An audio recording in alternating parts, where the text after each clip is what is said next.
अस्सलामुअलैकुम। टेलीस्कूल के इस एजुकेशन प्रोग्राम में खुशामदीद।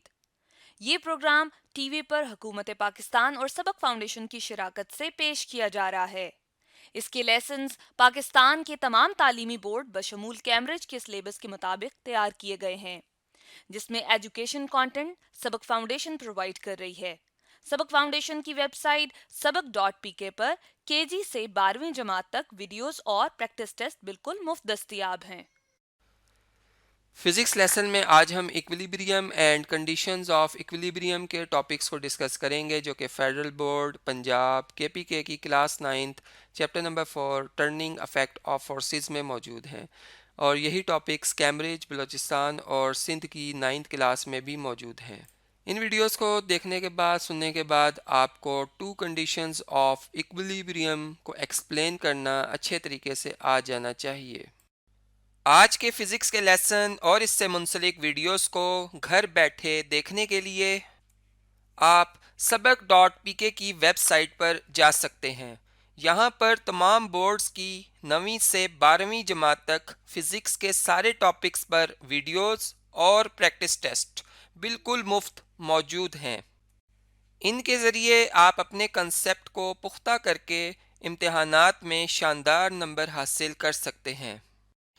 स्टूडेंट्स, आज हम समझेंगे कि इक्विलिब्रियम क्या होता है। यानी मैं यूँ बात करूंगा कि अगर मैं एक ऑब्जेक्ट को इस तरह से देख रहा हूँ कि उसमें कोई रोटेशन प्रोड्यूस नहीं हो रही, यानी उसके ऊपर कोई जो फोर्स का अफेक्ट है, नेट फोर्स का अफेक्ट जो है, अगर मैं कहता हूँ जी जीरो है, ठीक है, और साथ में रोटेशन भी नहीं है, यानी कोई टॉर्क भी प्रोड्यूस नहीं हो रहा, ठीक है, तो मैं ये कहूंगा कि वो जो ऑब्जेक्ट है वो क्या है जी, इक्विलिब्रियम में है। अब वो रेस्ट में हो या मोशन में हो, इससे हमारे जो इक्विलिब्रियम है उस पर कोई फर्क नहीं पड़ता। यानी हम ये कह सकते हैं कि अगर एक बॉडी रेस्ट हालत में है, स्टैटिक पोजीशन पे है, ठीक है, तो वो जो हमारे पास इक्विलिब्रियम होगा उसे हम कहेंगे कि वो स्टैटिक इक्विलिब्रियम है, यानी कि एक बॉडी जैसे रेस्ट हालत वाली इक्विलिब्रियम में है, ठीक है। और जबकि जो दूसरा हमारे पास इक्विलिब्रियम होगा जो कि मोशन के अंडर होगा, जैसे उसकी एग्जांपल मैं ऐसे दे सकता हूँ, जैसे एक कार जो है वो स्ट्रेट पाथ पे मूव कर रही है और उसमें कोई रोटेशन भी प्रोड्यूस नहीं हो रही, और यानी कि अगर मैं यूं कहूं कि वो एक यूनिफॉर्म स्पीड से मूव कर रही है, यानी उस पर नेट फोर्स का इफेक्ट भी जीरो है, तो फिर मैं कहूंगा कि वो डायनामिक इक्विलिब्रियम में है, ठीक है जी, डायनामिक इक्विलिब्रियम में है, ठीक है जी। तो ये अब आपको ये दोनों जो इक्विलिब्रियम यानी हमने देखे कि जिस जिस तरह से आ सकते हैं वो हमने यहाँ पर समझे। अब इसमें हम देखते हैं कि एक बॉडी कैसे हम कह सकते हैं मुकम्मल इक्विलिब्रियम में आया, कि वो यानी रेस्ट वाले को पहले हम देखते हैं कि क्या उसमें टॉर्क प्रोड्यूस हो भी सकता है या नहीं। यानी हमने बाजुकात देखा कि जैसे एक बॉडी रेस्ट में है, ठीक है, एक ब्लॉक पड़ा हुआ है।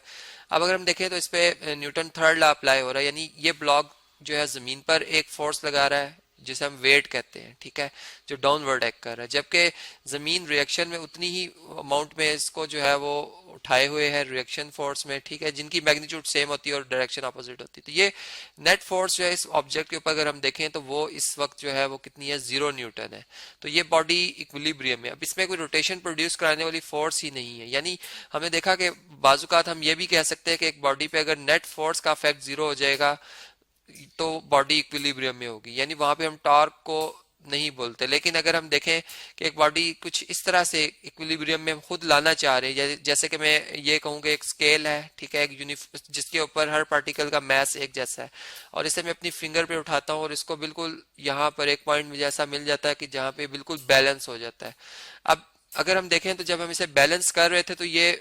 मोशन में आ जाता था, यानी कभी ये नीचे मूव कर जाता था, कहीं ये वाला सिरा इसका नीचे आ जाता था, ये ऊपर हो जाता था, कभी ये वाला सिरा नीचे और ये वाला ऊपर, यानी इसको हमने आस्ता आस्ता इसको हमने इसके उस पॉइंट को ढूंढा जहाँ पे बिल्कुल बैलेंस हो गया। यानी अगर अब हम इस टाइम देखें तो इसमें जितने भी ये हम कह सकते हैं कि टॉर्क्स जो प्रोड्यूस हो रहे हैं, क्योंकि रोटेशन का ताल्लुक टॉर्क से है, टॉर्क रोटेशन को कहते हैं। फोर्सेस तो यहाँ पे हमें एक्शन और रिएक्शन के तौर पर नजर आ रही है, यानी ये जो पॉइंट जहाँ पे मैंने इसको उठाया हुआ है या इस पर्सन ने इसको उठाए हुए है, इसके ऊपर की तरफ उन्होंने उठाया हुआ है, तो ये बिल्कुल एग्जैक्ट उतनी फोर्स लगा रहे हैं जितना कि इसका वेट है। यानी अगर ये इसको फर्ज करें एक ही जगह पे थामे हुए और उसको ऊपर उठा रहे हैं, तो जारी बात है कि अब इनके वेट से ज्यादा ये फोर्स ऊपर की तरफ लगा रहे हैं, तभी ये बॉडी ऊपर मूव कर रही है। और अब अगर हम ये बात करें कि यहाँ पर जो हर पार्टिकल है जमीन की ग्रेविटी की वजह से वो हर पार्टिकल नीचे की तरफ फोर्स लगाएगा, ठीक है, और इक्वल अमाउंट में फोर्स लगाएगा, और वो जितनी फोर्स होगी वो सारी जो है वो इस पॉइंट के गिर्द, यानी जो कि जिसे मैं सेंटर ऑफ ग्रेविटी कह सकता हूँ, यानी जहां पर ये रॉड बिल्कुल बैलेंस है, ये इसका सेंटर ऑफ ग्रेविटी, ये यानी इनके पॉइंट ऑफ एक्शन से, हर पार्टिकल के पॉइंट ऑफ एक्शन से जो इस पी पॉइंट तक का जो परपेंडिकुलर डिस्टेंस होता है, ये उससे प्रोडक्ट ले तो एक टॉर्क आएगा, यानी ये सारे पार्टिकल्स टॉर्क प्रोड्यूस कराएंगे एंटी क्लॉकवाइज। यहाँ पर मैं लिख देता हूँ एंटी क्लॉकवाइज। और जबकि इधर भी पार्टिकल्स हैं वो भी सेम इसी तरह डाउनवर्ड डाउनवर्ड डाउनवर्ड, इनकी जो है हर पार्टिकल का वेट एक्ट कर रहा है, और वो भी जो इस पिवट के गिर्द इस रॉड, पूरी रॉड को जो है वो क्लॉकवाइज रोटेट कराना चाहेंगे। लेकिन अब क्या होगा कि ये मैंने जिस बात की कि ये चूंकि सेंटर है बिल्कुल, और यहाँ पर जो है ये बिल्कुल बैलेंस हो चुका है, इसका होता है जो क्लॉकवाइज टॉर्क की मैग्नीट्यूड है और एंटी क्लॉकवाइज टॉर्क की मैग्नीट्यूड है वो आपस में इक्वल होगी, यानी यहाँ पर प्रिंसिपल ऑफ मोमेंट्स जो है वो होल्ड कर रहा है, जिसमें कि हम यही बात करते हैं कि उसमें एंटी क्लॉकवाइज और टॉर्क जो होता है, क्लॉकवाइज टॉर्क होता है, वो आपस में बराबर हो जाते हैं, और उनका जो टोटल सम है, न्यूमेरिकल सम, वो 0 न्यूटन मीटर के बराबर आ जाता है। फिर इसी तरह डायनेमिक इक्विलिब्रियम में मैंने जैसे एग्जांपल दी, अब हम एक और एग्जांपल देखते हैं। जैसे हम एक पैराशूटर को देखते हैं, एक पैराशूटर है जी, इस तरह से ये हम इसका पैराशूट बनाते हैं। यहाँ पर हमें इसका पैराशूट कुछ इस तरह से, इस तरह से, इस तरह से जी, ये अगर हम देखें ऊपर से, यानी अगर कोई पैराशूटर छलांग लगाता है इस तरह से, ये उसके वो स्ट्रिंग्स हैं जिसके साथ उसने अपनी बॉडी को अटैच किया हुआ होता है, ठीक है। ये वाला स्ट्रिंग बल्कि थोड़ा सा इस तरह से आएगा, ये इस तरह से, जो कि हम ये कहते हैं जी इसकी बॉडी के साथ यहाँ पर अब इसको कंप्लीट करते हैं, पैराशूटर बनाते हैं जी एक। ये कोई पैराशूटर है जो कि इस तरह से जमीन की तरफ आ रहा है, ठीक है। अब इस तरह से है कि इसके ऊपर जो इसका वेट है, अगर हम देखें तो उसकी यानी वो वेट जो जो कि डाउनवर्ड एक्ट करता है, उसकी तो डायरेक्शन हमें पता है। अब जो एयर पार्टिकल्स हैं वो इसको ऊपर की तरफ उठाएंगे, जिससे कि ये अगर हम यूं बात करते हैं कि अगर इसका जितना एयर प्रेशर ऊपर की तरफ एक्सर्ट होता है, यानी हर पार्टिकल इस पैराशूट के इस पैराशूट ही जिसको हम पैराशूट कहते हैं, इसको ऊपर की तरफ ये फोर्सेस लगेंगी और इसका वेट डाउनवर्ड एक्ट करेगा। जब ये दोनों फोर्सेस हम ये कहते हैं कि अगर बराबर हो जाए, यानी टेंशन, ये जो स्ट्रिंग में टेंशन है बेसिकली ये अपवर्ड जो है वो लग रही है, जिसे मैं टी से जाहिर कर रहा हूँ, जबकि वेट इस पर्सन का डाउनवर्ड एक्ट कर रहा है, ठीक है। अब मैं ये कहता हूँ कि अगर ये इनका डिफरेंस एग्जैक्ट बराबर हो जाएगा तो ये बॉडी जो है इसके ऊपर नेट फोर्स का इफेक्ट 0 न्यूटन होगा। लेकिन हमने देखा कि पैराशूटर फिर भी जमीन की तरफ मूव कर रहा होता है, ये फिर आया क्यों मूव कर रहा है? तो अगर हम शुरू से देखें, जिस वक्त इस पैराशूटर ने छलांग लगाई थी एक जहाज से या हेलीकॉप्टर से, तो उस वक्त इसने इसका एक मोमेंटम था, यानी ये डाउनवर्ड मूव कर रहा था, यानी इसका इस वक्त अगर हम देखें तो इसमें जो इसका वेट था, चूंकि इसने पैराशूट नहीं खोला हुआ था, ठीक है, इसका वेट ज्यादा था, और फिर उसने कुछ फासला तय करने के बाद फिर जो है पैराशूट खोला, यानी फिर वो प्रेशर जो है आस्ता आस्ता टेंशन इन द स्ट्रिंग बढ़ती गई और वो एक वक्त आया कि वो लेवल हो गए, यानी और वो जिस वक्त लेवल हुए, वो जो डिफरेंस रहा, वो जो हमें कह सकता हूँ कि वो जो यानी उस लेवल से पहले का जो डिफरेंस है वो बेसिकली इसके अंदर एक इनर्शिया जो है वो प्रोड्यूस कर दिया उसने, और वो इस इनर्शिया की वजह से जो पैराशूटर है वो जमीन की तरफ एक ही कांस्टेंट स्पीड से, जिसे हम यूनिफॉर्म जो है वो वेलोसिटी कह सकते हैं, अगर खास डायरेक्शन में मूव कर तो ये उससे जो है वो जमीन की तरफ मूव करता हुआ आता जा रहा है, ठीक है। और अब दूसरी बात ये कि क्या ये डायनेमिक इक्विलिब्रियम में, चूंकि अब ये है तो मोशन में, इसको मैं रेस्ट में नहीं कह सकता, इसके ऊपर बेशक नेट फोर्स का इफेक्ट 0 न्यूटन है, लेकिन ये जो है वो हम ये कह सकते हैं कि ये इस वक्त जो है वो रेस्ट में नहीं है, ठीक है। अब ये कि हमने ये देखा कि इसमें जो इसका फर्ज करें, ये जो है सेंटर ऑफ ग्रेविटी इस पूरे जो पैराशूटर और पैराशूट का, अब इसमें यानी इसका मतलब है कि यहाँ पर इसके लेफ्ट साइड पर और इसके राइट साइड पर,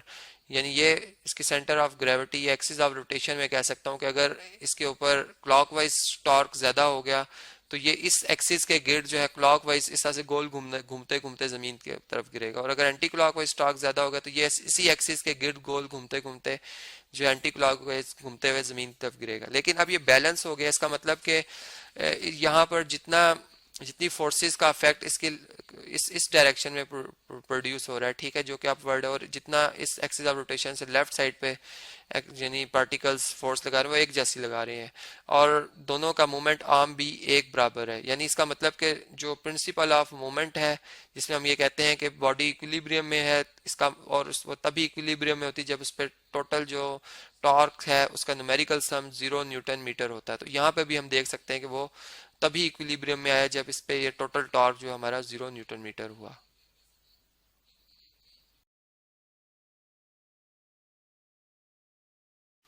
स्टूडेंट्स, आज हम समझेंगे कि आखिर वो कौन सी कंडीशंस हैं कि जिस पे हम ये कह सकें कि बॉडी मुकम्मल इक्विलिब्रियम में है। यानी हम यूँ बात करते हैं कि अगर एक बॉडी रेस्ट में है, नॉर्मली जो हम समझते हैं कि एक बॉडी रेस्ट में है तो वो इक्विलिब्रियम में है, लेकिन हमने देखा कि एक बॉडी अगर मोशन में हो तो तब भी वो इक्विलिब्रियम में हो सकती है। लेकिन आखिर वो कौन सी अब कंडीशंस, अब हम उनको देखते हैं जी यहाँ पर। यानी इसमें सबसे पहली जो हमने बात देखी है वो ये है कि अगर एक बॉडी रेस्ट में हो या मोशन में, अगर उस पर टोटल जो फोर्सेस का इफेक्ट है, यानी जो कि मैं कह सकता हूँ हॉरिजॉन्टली और वर्टिकली भी हम कह सकते हैं, जो दोनों साइड से फोर्सेस का इफेक्ट है वो नेट इफेक्ट जीरो होना चाहिए, यानी उसकी मैग्नीट्यूड 0 न्यूटन होनी चाहिए। और फिर इसी तरह साथ ही हम यूं कहें कि जो उसमें रोटेशन प्रोड्यूस हो रही है, यानी जो टॉर्क प्रोड्यूस हो रहा है, जो कि principle of momentum, sorry principle of movement हम जिसे कहते हैं या प्रिंसिपल ऑफ टॉर्क कहते हैं, वो होल्ड होना चाहिए। यानी उस पर जो सम ऑफ ऑल टॉर्क्स है, यानी एंटी क्लॉकवाइज टॉर्क और क्लॉकवाइज टॉर्क्स, उन तमाम का जो मैग्नीट्यूड है वो कितना होना चाहिए, 0 होना चाहिए न्यूटन मीटर। तो तब हम कहेंगे एक बॉडी मुकम्मल इक्विलिब्रियम में है। अब इस बात को मैं आपको एक एग्जांपल से समझाता हूँ। जैसे हम अगर एक ऐसा यूनिफॉर्म, यानी जिस एक ऐसा फट्टा लेते हैं जिसपे कि मैस जो है, उसके हर पार्टिकल का मैस जो है वो एक जैसा है, यानी उसमें यूनिफॉर्म डिस्ट्रीब्यूशन ऑफ मैस हुई हुई है, ठीक है। यानी चले मैं यहाँ पर उसकी शेप भी हम रेगुलर बनाते हैं, ठीक है। यानी उसमें कोई इस तरह से ना हो कि एक पोर्शन पे ज्यादा पार्टिकल्स आ रहे हैं, एक पे कम आ रहे हैं, ठीक है। अगर यहाँ पे थोड़ी बहुत कमी पेशी हो तो आप उसे इग्नोर कीजिएगा, ठीक है। तो यहाँ पर मैं कोशिश करता हूँ कि वो हम यहाँ पे बना दें। अब ये एक है जी, और अगर फर्ज करें इस बेंच जिसको मैं चले बेंच के तौर पे अब यूज करूँ, अगर इस बेंच की टोटल लेंथ जो है वो फर्ज करें अगर 10 मीटर बनती है, 10 मीटर, तो जिसका ज्योमेट्रिकल सेंटर होगा फर्ज करें ये है यहाँ पर, ठीक है। जो कि चले इसे थोड़ा सा शिफ्ट कर लेते हैं, यहाँ पर होगा, ठीक है। यहाँ से मैं इसे जो है वो एक रिंग की मदद से इस तरह से एक रिंग लेते हैं जी, इसके ऊपर हम इसको सपोर्ट देते हैं और इस तरह से एक कोई सिलेंडर के ऊपर, यानी इस रिंग को रखकर एक खास हाइट पर हम इसको इस तरह से रख देते हैं, ठीक है। यानी अब जिस तरह आपने पार्क्स में अक्सर देखा होगा बच्चे जो झूला झूलते हैं, जो कि इस तरह से हम सी सा भी इसे कहते हैं जी, ठीक है।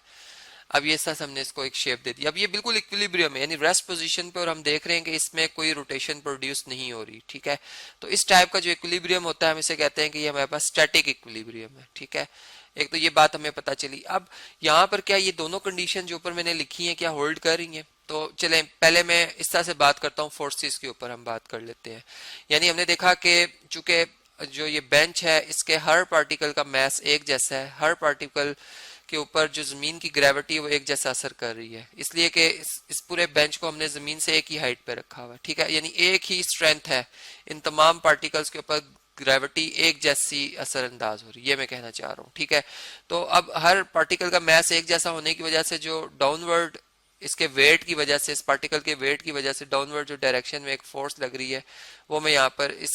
वेक्टर से शो कर रहा हूँ, जिसकी मैग्नीट्यूड जो है उस पार्टिकल की जो फोर्स है जो डाउनवर्ड एक्ट कर रही है उसकी मैग्नीट्यूड को रिप्रेजेंट कर रही है, ठीक है। और इधर भी इसी तरह से हर पार्टिकल की जो वेट है वो डाउनवर्ड एक्ट कर रहा होगा, ठीक है। इस तरह से, इस तरह से। अब इस तरह से कि अगर ये सारे पार्टिकल्स के अगर वेट्स का सम किया जाए, इधर से सारे पार्टिकल्स के वेट का सम किया जाए, तो ये दोनों जो साइडों पे वेट बन रहा है वो इक्वल बन रहा है, ठीक है। यानी मैं यूं बात करूंगा कि अगर इस पिवट पॉइंट जहां जिसके अराउंड हमने इसको रोटेट कराना है, यानी अगर इस घड़ी को आप देख लें, घड़ी को यहाँ से हम सेंटर से हमने क्या किया होता है जी, अलाउ किया होता है कि ये उसकी जो सुई है, उसकी नीडल है वो रोटेट कर सके, तो वो उसका जो पॉइंट होता है वो पिवट पॉइंट होता है, जैसे हम एक्सिस ऑफ रोटेशन भी कहते हैं, ठीक है। यानी कि बॉडी को जिस पॉइंट के गिर्द वो रोटेट कर रही होती है उसके सारे पार्टिकल्स, और वो पार्टिकल जो होता है वो स्पिनिंग मोशन में होता है, उससे उस पॉइंट से जो लाइन हम उसी तरह से बनाते चलते हैं ऊपर की तरफ, या जिस जिस तरह से भी वो रोटेशन हमें पता चल रही होती है उस हिसाब से हम उसको बनाते हैं, तो ये एक्सिस ऑफ रोटेशन होता है। अब यहाँ से अगर हम देखें तो ये हमारे पास जो सारे पार्टिकल्स हैं ये डाउनवर्ड इधर भी और इधर भी फोर्स लगा रहे हैं, जो कि इसमें एक टॉर्क प्रोड्यूस कराने की कोशिश करेंगे। यानी ये पार्टिकल डाउनवर्ड मूव कराकर इस बेंच को इस तरफ से रोटेट इस तरह से, यानी जिसे मैं एंटी क्लॉकवाइज कह सकता हूँ, एंटी क्लॉकवाइज जो है वो रोटेशन प्रोड्यूस कराना चाह रहे हैं, ठीक है। जबकि इस तरफ को अगर हम देखें तो ये वाले जो पार्टिकल्स हैं ये इस तरफ को फोर्स लगा रहे हैं, ये भी डाउनवर्ड लगा रहे हैं, यानी ये इसको इस तरह से मूव कराएंगे जिसे हम क्लॉकवाइज रोटेशन कह सकते हैं। लेकिन अब चूंकि इन दोनों साइड्स पे जो पार्टिकल्स उनका मैस एक जैसा होने की वजह से हम ये कहेंगे कि जो टॉर्क प्रोड्यूस होगी, जो रोटेशन प्रोड्यूस होगी, जो कि हम जानते हैं कि टॉर्क जिसको हम टा से जाहिर करते हैं, जो कि फोर्स और जो मोमेंट आर्म होता है, यानी पिवट से एक्सिस ऑफ रोटेशन, जो कि जहां से इस रॉड ने या इस बेंच ने मूव करना है और उस पॉइंट पे जहां तक के फोर्स लग रही है। अब फोर्स ही तो हर पार्टिकल लगा रहा है, ठीक है। तो मैंने ये कहा था कि चूंकि पी जो पिवट पॉइंट है ये हमारा सेंटर है, 5 मीटर डिस्टेंस इस तरफ को, 5 इस तरफ को है, तो इसका मतलब कि जो हमारे पास दोनों तरफ मूवमेंट आर्म हो तो एक जैसा है और फोर्सेस भी एक जैसी आ रही है। तो हम यहाँ से इस तरह से फिर इस बात को समझ जाते हैं कि जो क्लॉकवाइज टॉर्क प्रोड्यूस होगा, जिसे मैं टा वन, जिसकी मैग्नीट्यूड में लिख रहा हूँ टा वन, वो एग्जैक्ट कितनी हो जाएगी, फर्ज करें अगर 10 न्यूटन मीटर है, ठीक है, और ये क्लॉकवाइज है तो इससे मैं नेगेटिव साइन पुट कर दूंगा, और ये एंटी क्लॉकवाइज जो टॉर्क है जिसे मैं टा टू कह रहा हूँ, ये कितनी होगी जी, ये भी 10 होगी, क्योंकि मैसेज दोनों तरफ बराबर बराबर है, ठीक है, 10 न्यूटन मीटर। तो ऐसा से हमारे पास जो इनका सम बनेगा, इन दोनों टॉर्क्स का जो मैग्नीट्यूड का सम बनेगा, वो हमारे पास कितना बन जाएगा, वो 10 में -10 ऐड करें तो 0 न्यूटन मीटर बन जाता है, ठीक है। यानी इससे हमें पता चला कि एक बॉडी जो है, ये वाली जो बेंच है, इसमें एक रोटेशन 0 है। अब फोर्सेस जो है, अगर हम देखें तो फोर्सेस जो इस पूरी ऑब्जेक्ट का वेट है, या चूंकि मैंने एक ऐसा ऑब्जेक्ट लिया जिसका जो पार्टिकल्स का मास है वो एक जैसा है, तो इसका जो सेंटर ऑफ मास है वो इसका सेंटर ऑफ ग्रेविटी एक ही पॉइंट है, ठीक है। यानी यहाँ पर अगर हम देखें तो ये सेंटर ऑफ ग्रेविटी जो है इस पॉइंट पी से इस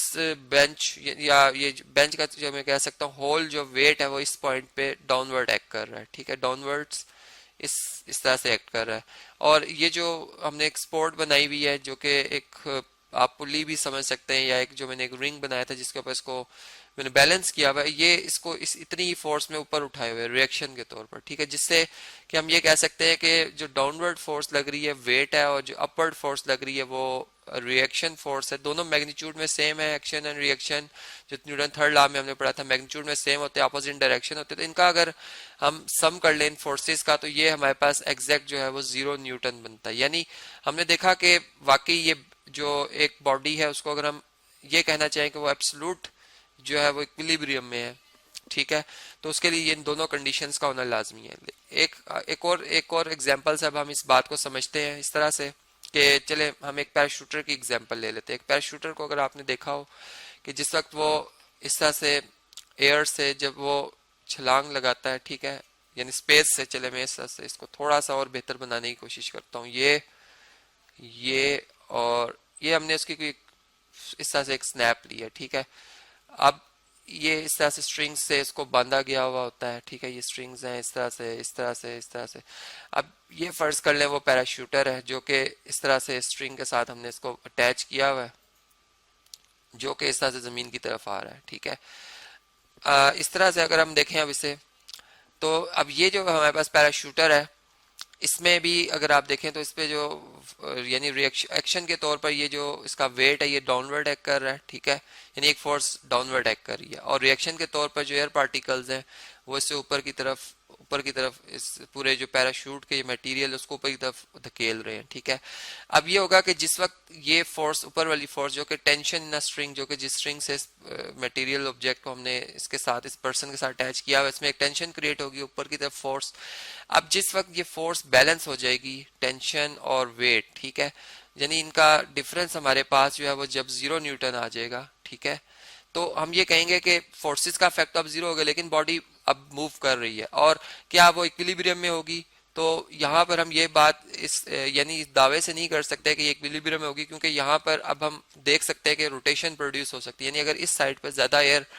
प्रेशर एक्सर्ट कर दे और यहाँ से कम, तो इधर से बॉडी यानी इसको ये इस तरह से क्लॉकवाइज रोटेट करा देगी, यानी ये गोल घूमता हुआ जमीन की तरफ गिरेगा। अब हम क्या करते हैं, हम चाहते हैं ये बिल्कुल जो है वो इक्विलिब्रियम में बिल्कुल स्ट्रेट नीचे आए, या बिल्कुल यानी इसमें कोई रोटेशन प्रोड्यूस ना हो। तो इसके लिए क्या होगा कि फिर इसमें जो टॉर्क प्रोड्यूस होगा, यानी इसका जो centre of gravity axis of rotation है,